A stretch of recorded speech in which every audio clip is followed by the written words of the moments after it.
God that we are here in this beautiful sanctuary once again. परमेश्वर का धन्यवाद हो कि हम इस सुंदर भवन में फिर से आज इकट्ठा होने पाए And we are continuing in our series of the parables of Jesus. और हम प्रभु यीशु मसीह के दृष्टांतों की श्रृंखला में जारी हैं। This is the 10th parable we will be looking at from the Gospel according to Matthew. और आज भाग 10 है जो हम मत्ती रचित सुसमाचार से देख रहे हैं। And this parable is about the faithful and the unfaithful. और ये जो दृष्टांत है ये प्रभु यीशु मसीह के भरोसेमंद और ना भरोसेमंद सेवकों के बारे में है। It is also a parable you can call about the second coming of Jesus Christ or the return of Jesus Christ. और इस दृष्टांत को हम ऐसा भी कह सकते हैं कि ये प्रभु यीशु मसीह के दोबारा आगमन के विषय में है। It is found in Matthew's Gospel, chapter 25 and verses 14 to 30. जो कि पाया जाता है मत्ती रचित सुसमाचार उसके 25 अध्याय में और उसकी 14 आयत से 30 आयत तक। Anybody would like to read these verses for us? और वचन में इस प्रकार लिखा है, क्योंकि ये उस मनुष्य की सी दशा है जिसने परदेश जाते समय अपने दासों को बुलाकर अपनी संपत्ति उनको सौंप दी। उसने एक को 5 तोड़े, दूसरे को 2 और तीसरे को 1, अर्थात हर एक को उसकी सामर्थ्य के अनुसार दिया और तब परदेश चला गया। तब जिसको 5 तोड़े मिले थे उसने तुरंत जाकर उनसे लेन देन किया और 5 तोड़े और कमाए। इसी रीति से जिसको 2 मिले थे उसने भी 2 और कमाए, परंतु जिसको 1 मिला था उसने जाकर मिट्टी खोदी और अपने स्वामी के रुपए छिपा दिए। Now this is one of the parousia parables. I will explain. ये एक ऐसा दृष्टांत है।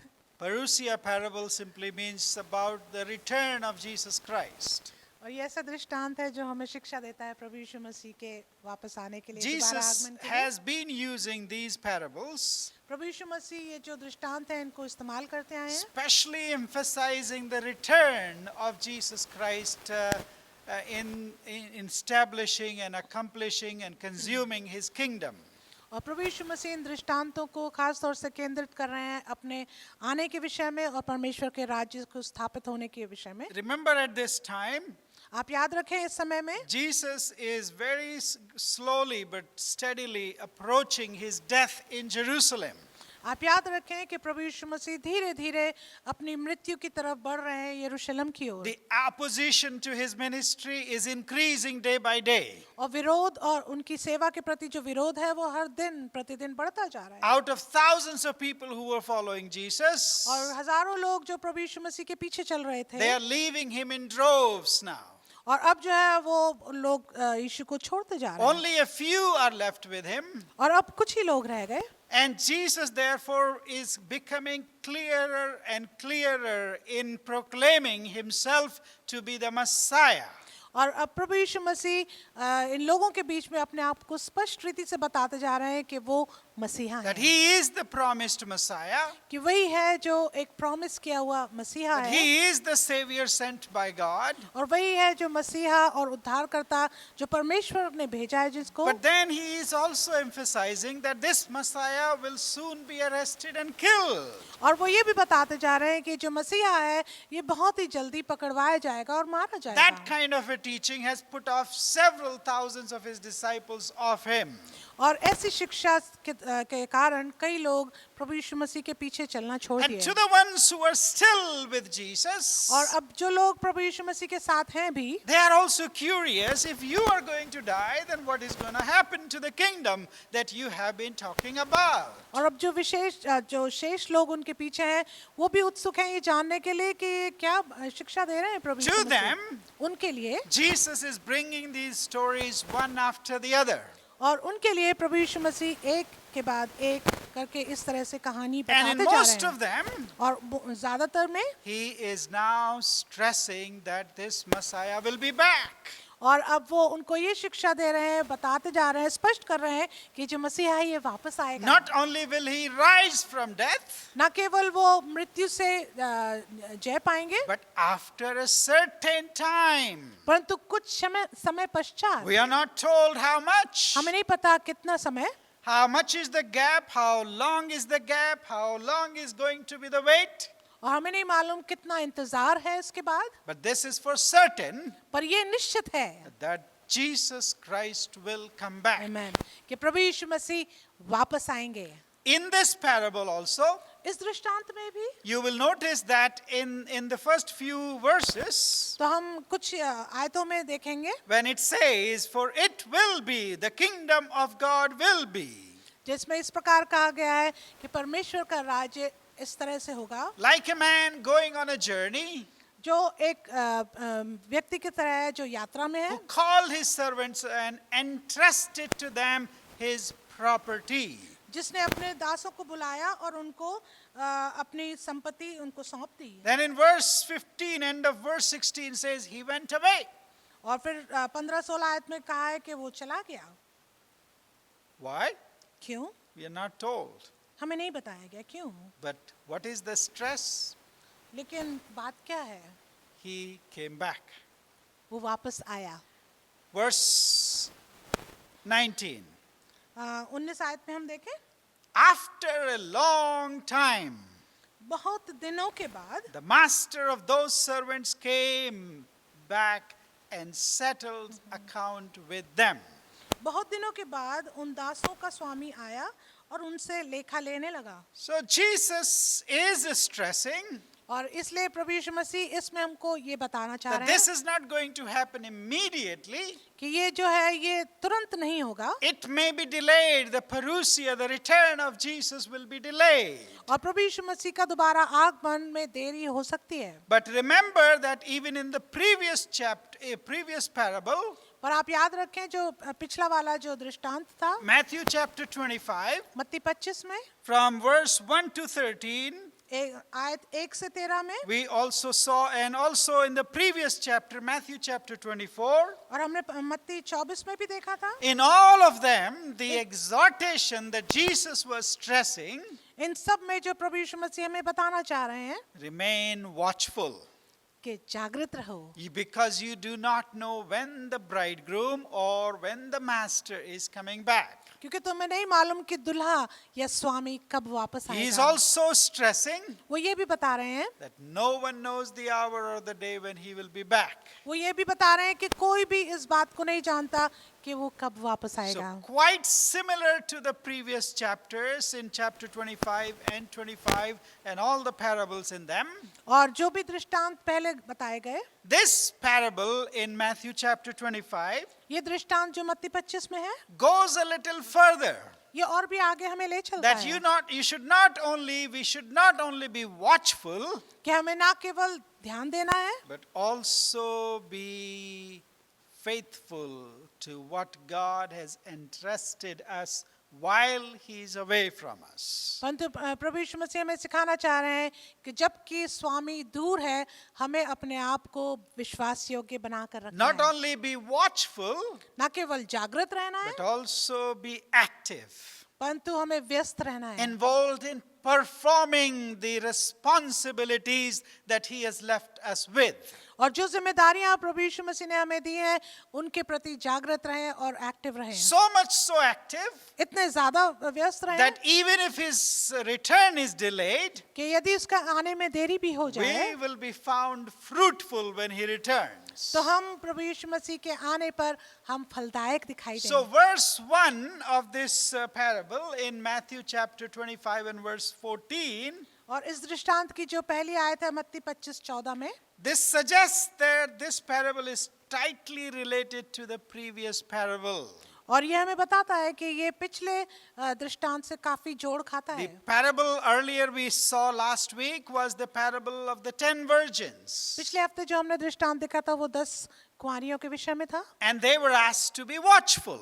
और उनको बोला गया कि वो तैयार रहें। Now, in this parable, he continues और इस दृष्टांत में हमें बताया जा रहा है that the man or the master might be gone for a long period. So it's not just a night delay, but it could be a long journey.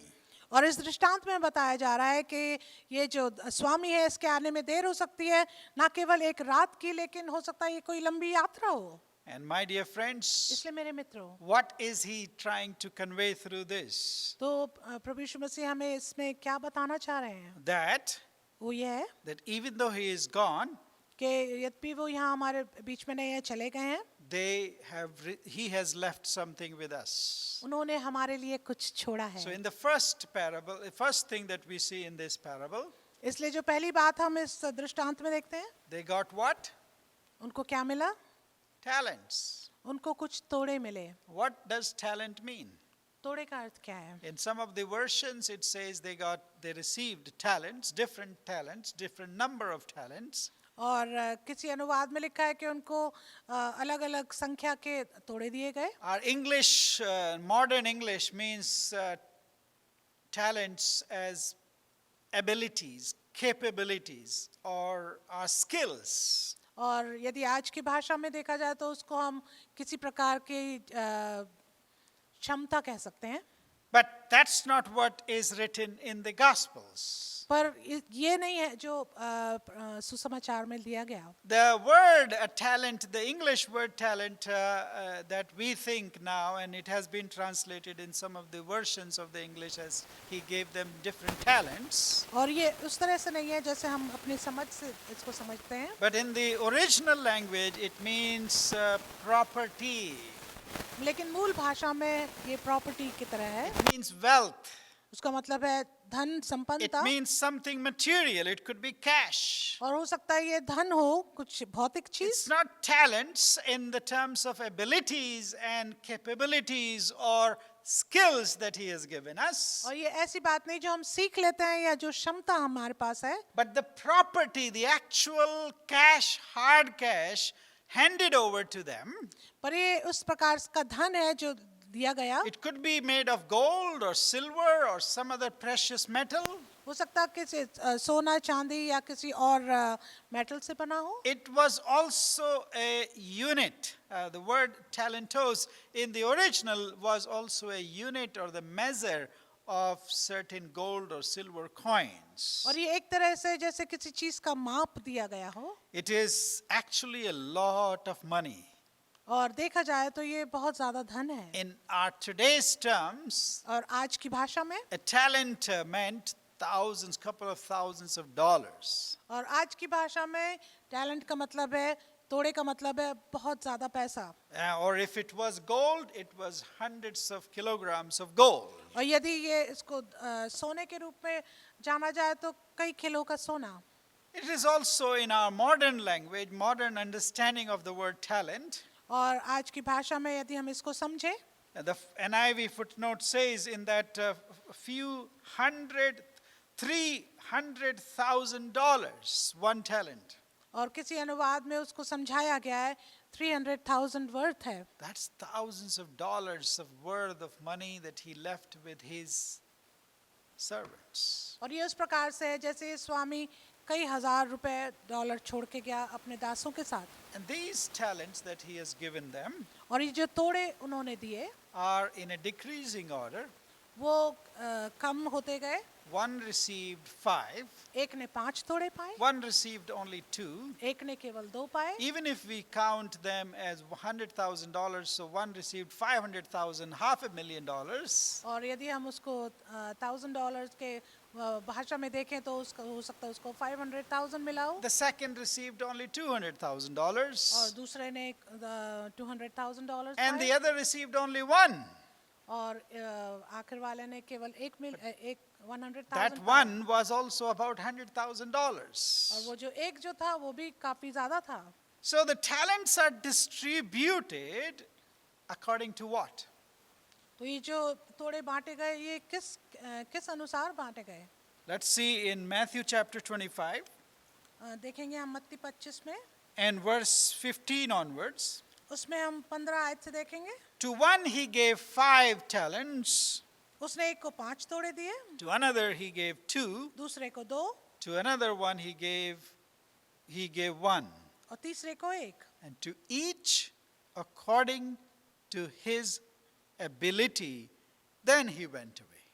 अर्थात हर एक को उसकी सामर्थ्य के अनुसार दिया और तब परदेश चला गया। So the talents or the property or the wealth is distributed according to the evaluation of the master of their capabilities to handle the wealth.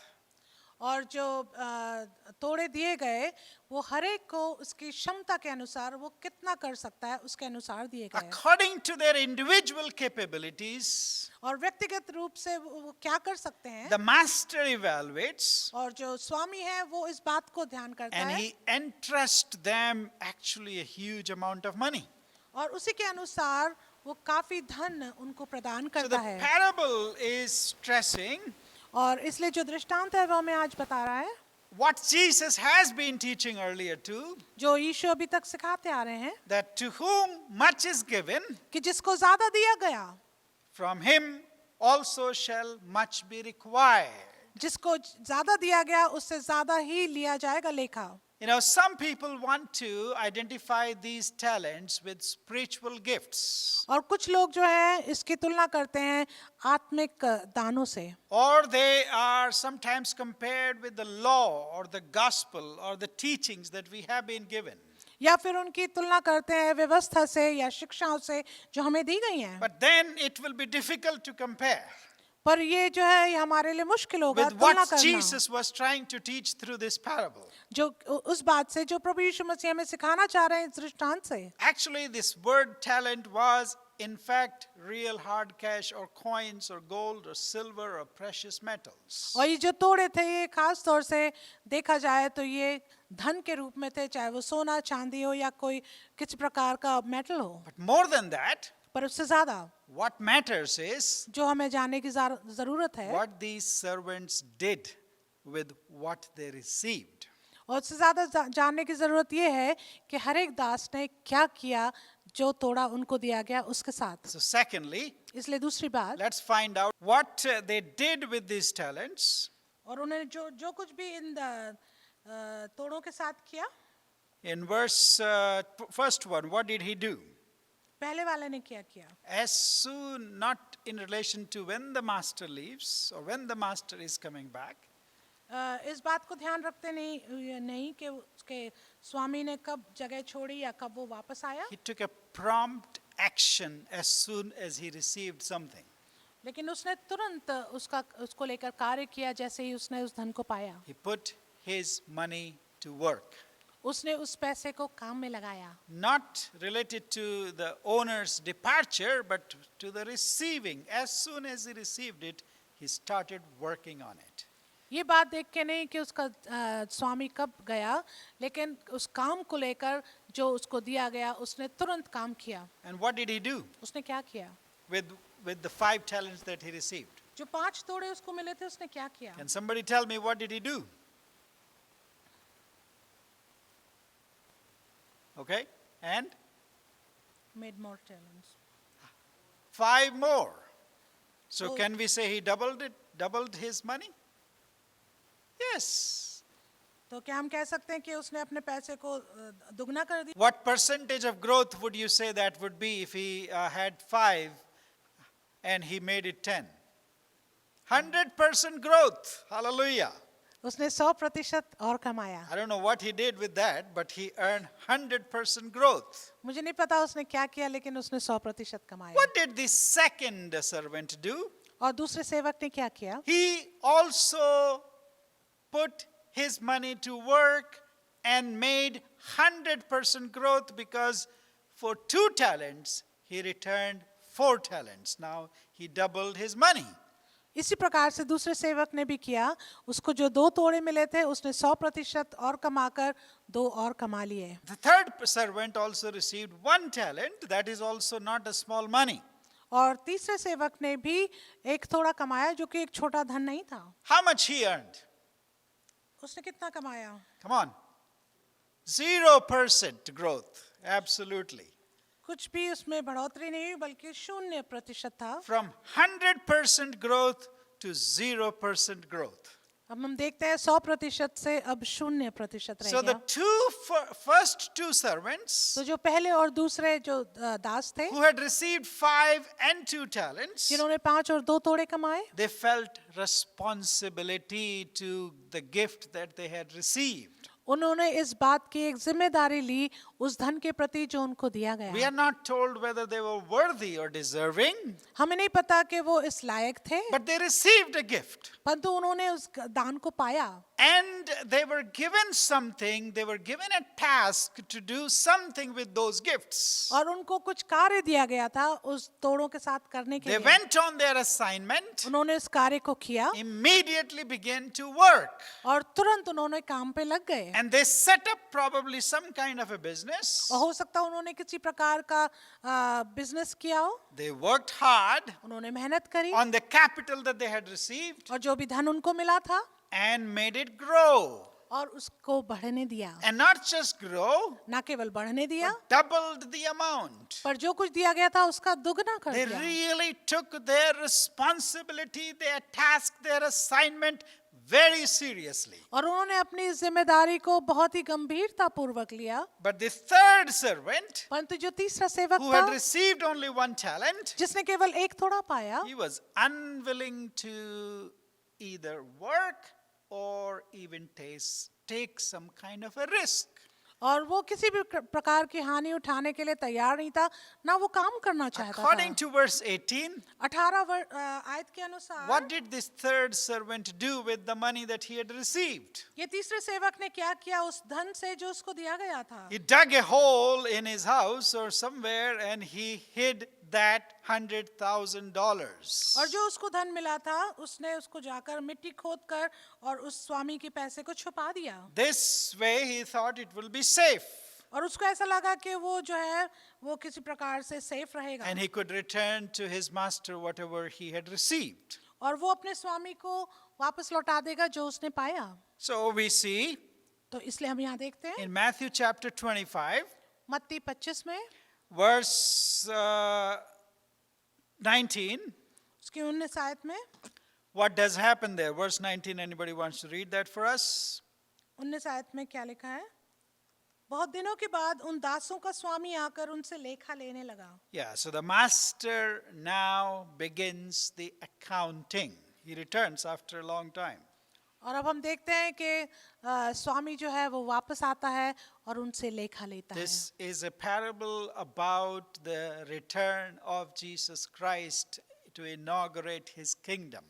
और ये जो दृष्टांत है ये प्रभु यीशु मसीह के वापस आने के विषय में है जब वो अपने परमेश्वर के राज्य का स्थापना करेगा। And at the return of Christ, और यीशु के आने के बाद something that must take place is this. और जो कुछ उस समय होना है वो ये है, He will demand an account from each one of us. वो हमसे प्रत्येक जन से वो लेखा लेगा। Everyone who is part of the kingdom of God, हर एक जन जो परमेश्वर के राज्य का हिस्सा है। and in all of these parables of the kingdom of Matthew, और ये जितने हमने दृष्टांत देखे मत्ती रचित समाचार के जिसमें परमेश्वर के राज्य के विषय में बताया गया, yeah, in all the parables of Matthew's gospel, he is talking about the kingdom. The kingdom is like this. The kingdom is like this. इन सभी दृष्टांतों में मत्ती रचित समाचार में सिखाया गया परमेश्वर का राज्य इस प्रकार से है। And he is coming back for the kingdom.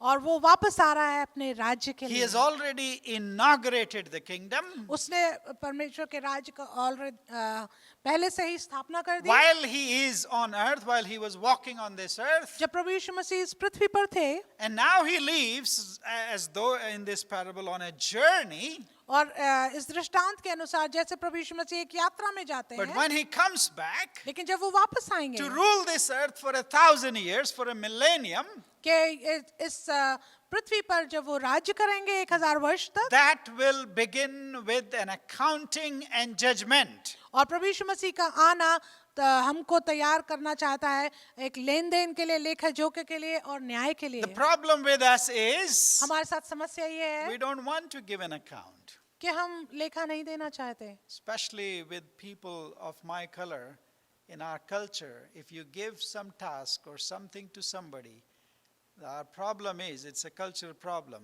We take it for granted that you have given it, I've received it, now forget about it. No accounting, no responsibility.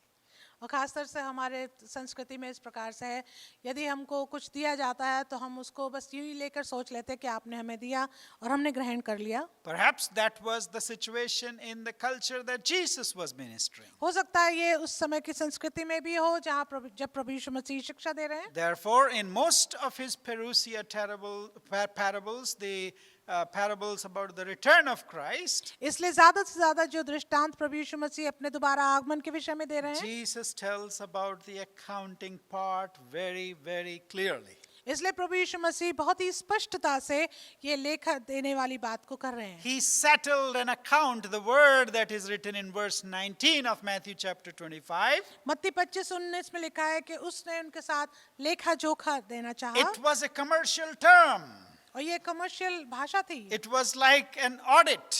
ये एक तरह से जैसे ऑडिट होता है। Okay, let's gather together here and present to me what you did with what you received. Give me the income and expenditure statements. और ये उस प्रकार से है जैसे ऑडिट होता है, और जब किसी चीज का लेखा जोखा दिया जाता है कि इतना पैसा दिया गया, तुमने क्या किया, उसको कैसे खर्चा किया। And they had received a sufficient time to do whatever they were asked to do. और उनके पास काफी समय उनको दिया गया था जो भी कार्य उनके सामने था, Because he returned after a very long period. क्योंकि ये स्वामी काफी लंबे समय के बाद वापस लौटा। But if he delayed in his coming, लेकिन वो यदि अपने आने में देरी किए, he hasn't forgotten the amount that he had gifted to his servants. वो स्वामी भूला नहीं कि उन्होंने कितना दान अपने दासों को दिया था। And he has not forgotten that he must take account, he must settle accounts with them. और वो ये भी नहीं भूला स्वामी कि उनको इनके साथ जो धन दिया गया था उसका लेखा जोखा देना है। Jesus is also stressing in this parable और प्रभु यीशु मसीह इस दृष्टांत में हमें ये भी स्पष्ट कर रहे हैं that all our hard work will be praised and Amen. commended. कि हमारा हर एक जो मेहनत का काम है उसको उसकी तारीफ की So the जाएगी। first servant, as he brought 10 talents, इसलिए पहला दास जब अपने 5-10 तोड़ों को लेकर आया Jesus immediately praised him. तो यीशु ने उसकी तारीफ करी। And the second servant also comes and he brought 100% growth. और जो दूसरा सेवक था वो भी 100% बढ़ोतरी लेकर आया। He also receives praises from God, from Jesus or from the master, and a commendation. तब स्वामी ने भी उनको धन्य कहा। The third one, और जो तीसरा था, instead of a commendation, receives a condemnation. और जो तीसरा था बजाय उसको कि वो धन्य कहा जाता उसको दुष्ट बोला गया, Because of his attitude, उसके बर्ताव के कारण, because of his irresponsibility, क्योंकि उसकी गैर जिम्मेदारी थी, because of his desire not to work.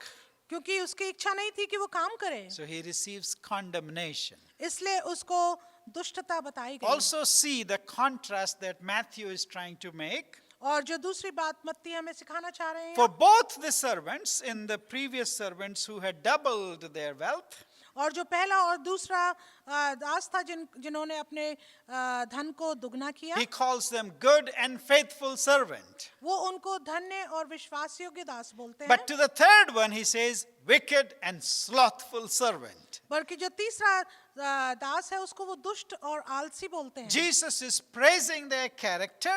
और प्रभु यीशु मसीह उनके चरित्र को धन्य कह रहे हैं, Jesus is commending their faithfulness और प्रभु यीशु मसीह उनकी विश्वास योग्यता को धन्य कह रहे to the हैं, task and to the amount that they were given.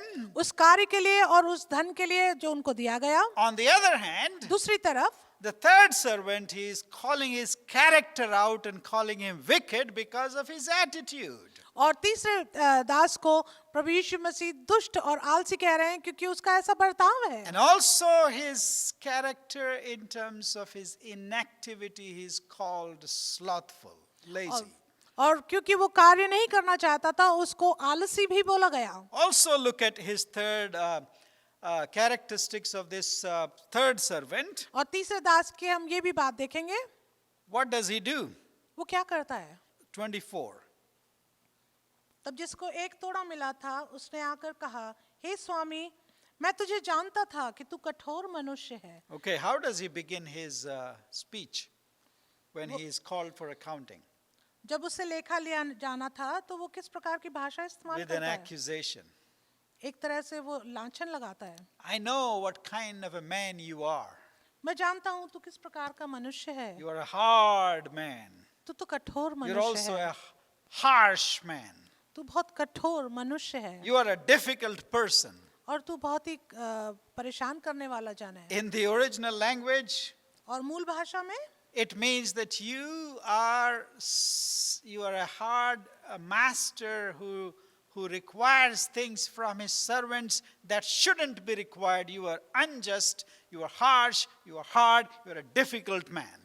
और साधारण भाषा में देखा जाए तो वो उसको बड़ा कठिन मनुष्य मानते हैं, बहुत ही ज़्यादा दुष्ट मानते हैं, क्योंकि वो ऐसे काम को उनसे अपेक्षा करता है जो उसको अपेक्षा नहीं करनी He चाहिए. is also saying in his accusation, और अपने इस बात में वो ये भी कह रहा है, you are a person who is always grasping, means that does not belong to you. You want to grab that. और वो ये भी कहना चाह रहा है कि तू नहीं देता है उसको तू छीनना चाहता है. You exploit people and their labor. That's what he means by saying that. और तू लोगों के जो मेहनत करते हैं उनको तू भ्रष्ट करता है. Because he says, क्योंकि वो ये कहता है, you harvest where you have not sown.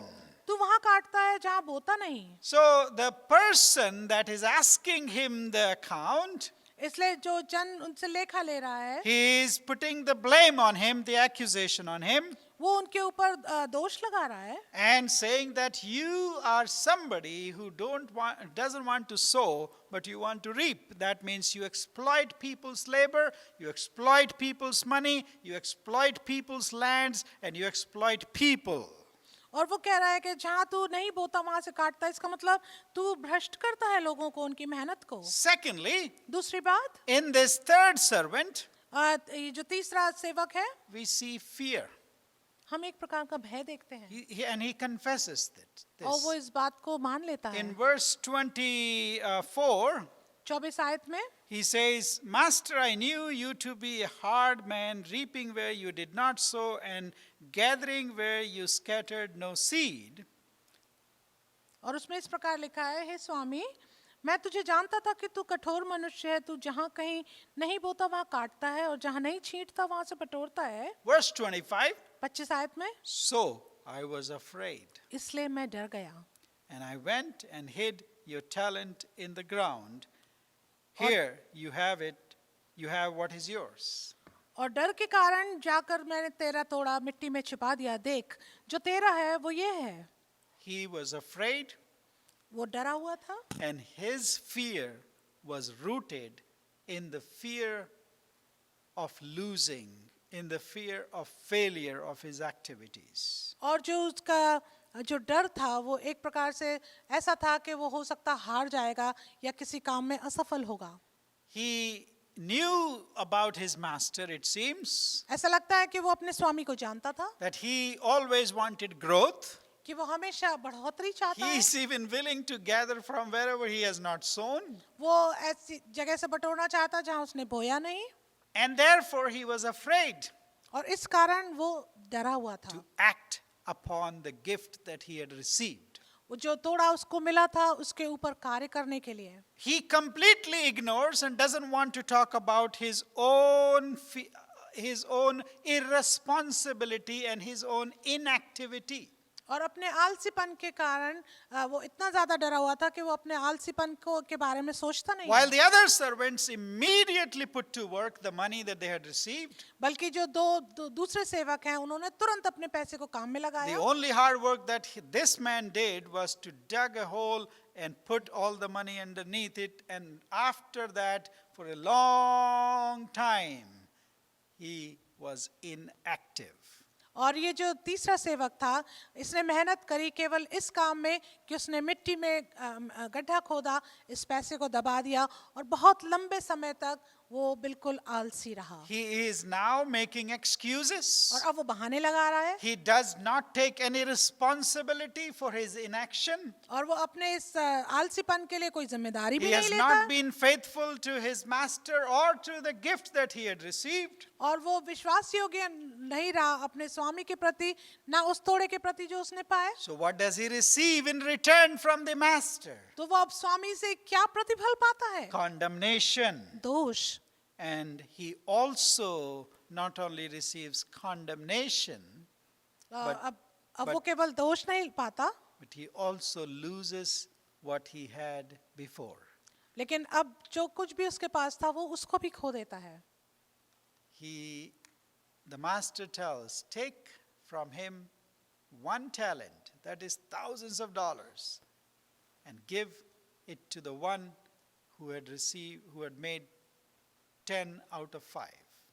और उससे जो उसके पास था वो ले लिया जाता है और उसको दे दिया जाता है जिसके पास अभी है The master also condemns him for his own words, the words that he just used against the master.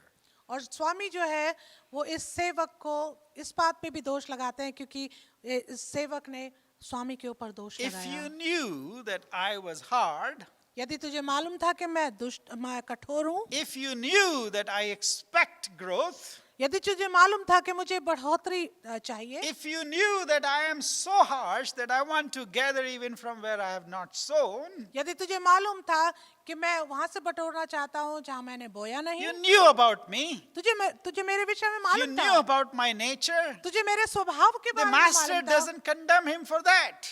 और जो स्वामी है वो उस बात के लिए उसको दोष नहीं लगाता He said, then you should also must take some interest in reproducing, in being fruitful, and must have even given to the bankers so that it would have earned some interest at least for the amount that you had received from me.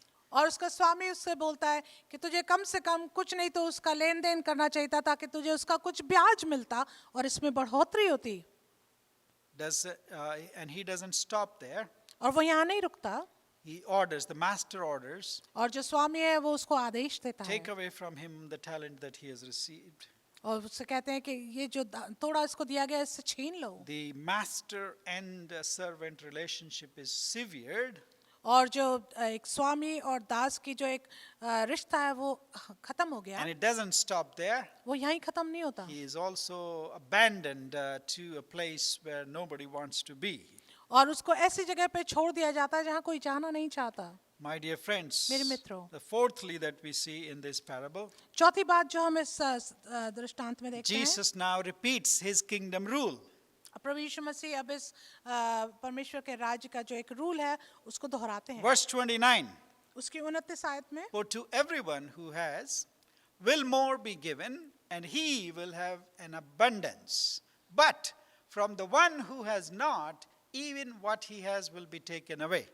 और उसकी 29 आयत में ये लिखा है क्योंकि जिस किसी के पास है उसे और दिया जाएगा और उसके पास बहुत हो जाएगा परंतु जिसके पास नहीं है उससे वो भी जो उसके पास है ले लिया Now this जाएगा is a kingdom rule.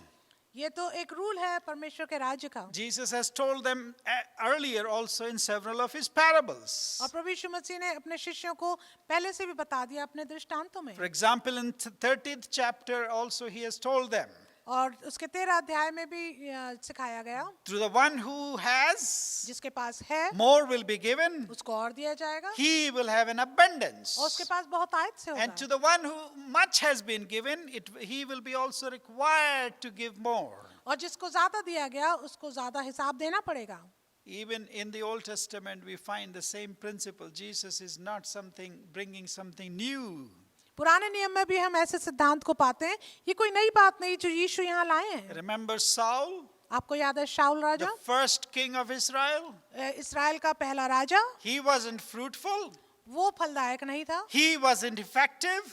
वो डिफेक्टिव था He wasn't effective in his work. वो अपने काम में सक्षम नहीं था He wasn't fruitful in his work. वो अपने काम में फलदायक भी नहीं He था wasn't found faithful to his God. वो परमेश्वर के प्रति विश्वास So योग्य the भी नहीं था kingdom was taken away from him.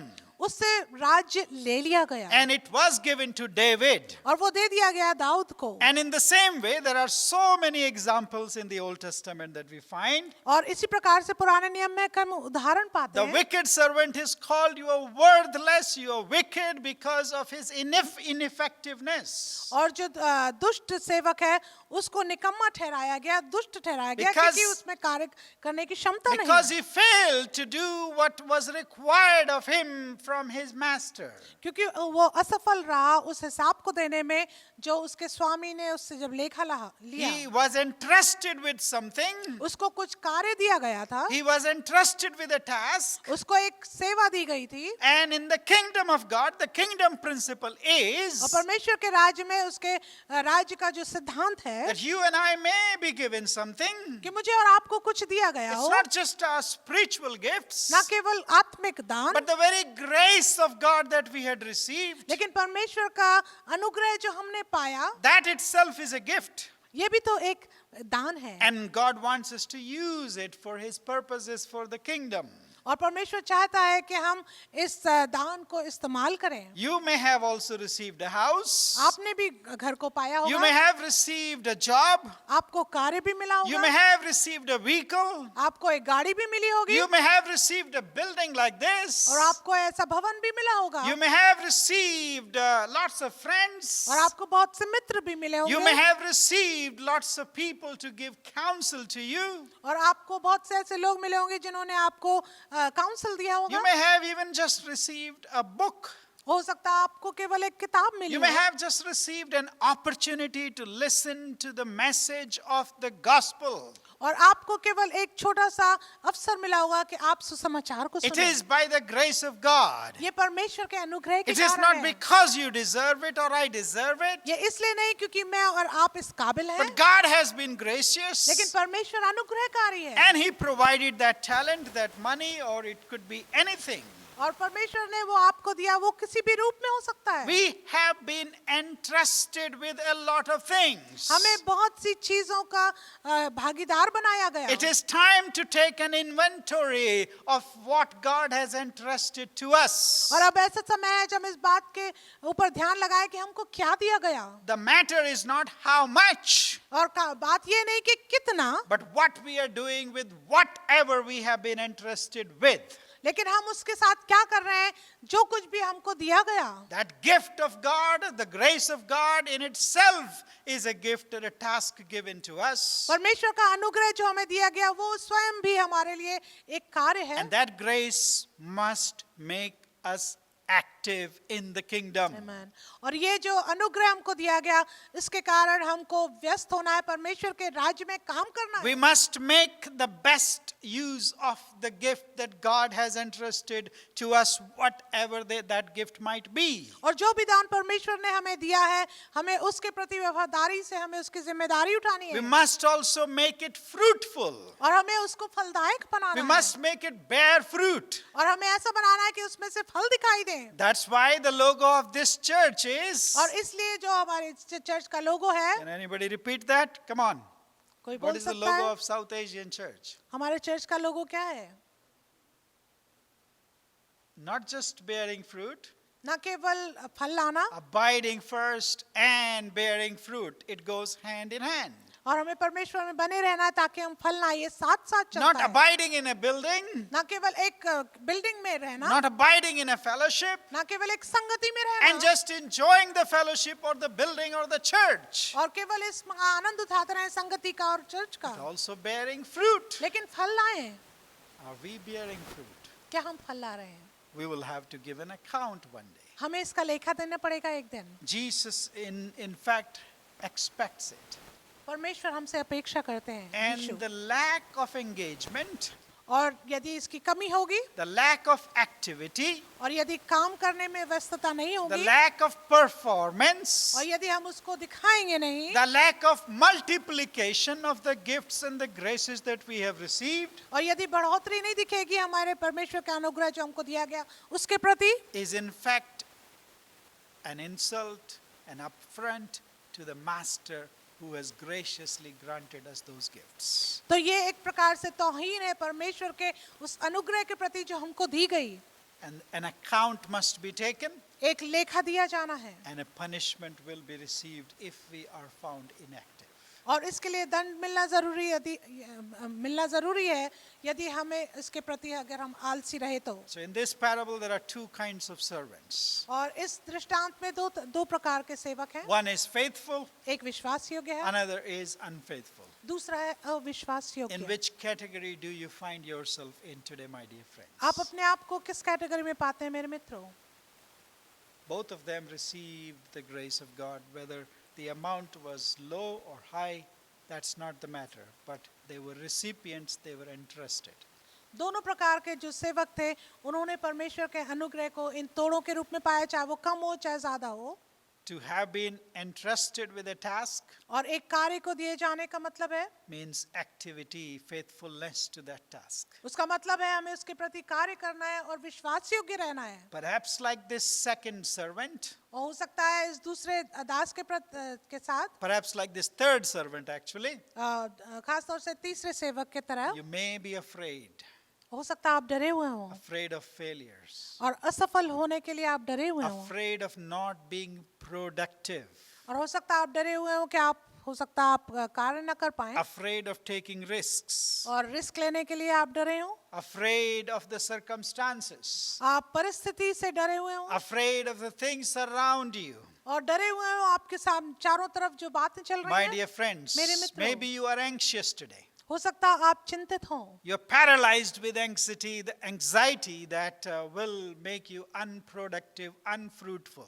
और आप इस बात से चिंतित हो कि हो सकता आप असफल हो जाए या आपका फलदायक ना हो। Because the third servant went unrewarded because of his fear and unfaithfulness. और तीसरा दास जो था वो उसको कोई दान नहीं मिला क्योंकि वो अविश्वास योग्य था। I want to invite you today, my dear friends, whoever you may be, wherever you may be today, मेरे मित्रों, मैं आपको आमंत्रित करता हूँ, आप चाहे जहाँ भी हों, to bring all your fears. कि आप अपने सारे भय को लेकर आएं। Bring everything that paralyzes you today. हर एक बात जो आपको दुखी, परेशान, चिंतित करती है, Bring your anxieties today. आपकी चिंताएं आप लेकर Lay आएं। them at the feet of Jesus. यीशु के चरणों में आप रख दें, Because he is the master क्योंकि वो स्वामी है, who is gracious, वो अनुग्रहकारी है, who knows our abilities. जो हमारी क्षमताओं को जानता He है। rewards us according to our abilities, the grace that we need. वो हमें प्रतिफल देता है अपने हमारे कार्यों के प्रति, And he will also give you the grace to be fruitful and faithful in his vineyard. वो आपको भी अनुग्रह देगा कि आप उसके दाग की बारी में आप फलदायक हों। Are you willing to lay those anxieties and fears of failure at his feet today? क्या आप तैयार हैं कि आप अपनी कमी, कमजोरी, असफलताओं को प्रभु यीशु के चरणों में ला So दें, that you could hear from your master, ताकि आप अपने स्वामी से ये पाएं, that you could hear those words when Christ returns. ताकि आप उन शब्दों को सुनने पाए जब यीशु वापस आते हैं। Well then, my dear, good and faithful servant. हे अच्छे और विश्वास योग्य दास, And not only that, न केवल he ये, invites them to participate in his joy. वो उनको आमंत्रित करता है कि वो उसके आनंद में शामिल हो The जाएं। joy of the kingdom. परमेश्वर के राज्य का The Anand, joy of the reigning kingdom of Christ for 1,000 years on this earth will be our greatest reward, my dear friends. मेरे मित्रों, हमारा सबसे ज्यादा जो इनाम हमारे लिए होगा वो प्रभु यीशु मसीह के आगमन के साथ जो वो 100,000 साल तक न्याय करेगा, राज्य करेगा, हम उसमें शामिल हो Therefore, जाएंगे। let us keep aside all our anxieties and of failures and all the fear of failures and bring to the Lord so that he will deal with them and make us faithful to him. इसलिए हम अपने सारी चिंताओं को, परेशानियों को, असफलताओं को पीछे छोड़ दें जो हमको रोकती हैं परमेश्वर की उपस्थिति में आने Because से, he alone is capable of doing that. क्योंकि केवल वही इस योग्य है जो हमारे लिए कर सकता है। Let us close our eyes and pray, and may the Lord bless you through these words. हम अपनी आंखों को बंद करें और परमेश्वर से आशीष मांगें।